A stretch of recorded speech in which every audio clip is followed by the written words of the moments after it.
台北市长蒋万安今仔日做带头，带着国民党的立委，甲台北市议会国民党团徛伫个路口反罢免。这个路口就选伫个王凤美甲市卡心选区的交界，现场嘛未少的里长到位来收听。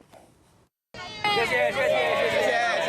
北市大家长蒋万安高一摆出动，合体国民党台北市议会党团大家做伙总动员，伫咧相信的选区反罢免，只是先高一摆出招，相信的文宣搬出蒋经国、蒋中正两场催罢免，佮讲国民党需要坚决反蒋的立委。我想最后倒数我再次呼吁所有的民众，全台北市不管哪一个选区，全部出来投不同意罢免。张家培、王凤美所记录，过一天蒋万安个现身选择的地点小巨蛋，当时南松山、北松山的交界。市卡心王凤美嘛来合体，不过除了新之外，嘛来一阵拿赢里长。我也要特别澄清，今天我们在场有非常多松山区的里长特别挺身而出，因为他们很多位里长在很久之前就已经排好了相关的行程，有人却恶意中伤，说他们是因为不支持反罢免。所有的里长还有所有的支持者，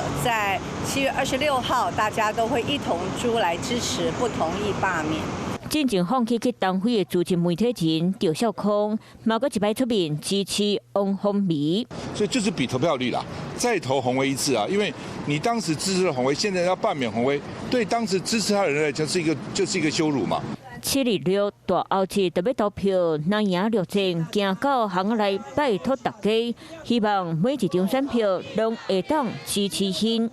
Hello， 我是蒋欣梅。想要抢先掌握最及时的新闻资讯吗？赶快订阅、按赞、开启小铃铛，锁定华视新闻 YouTube 频道。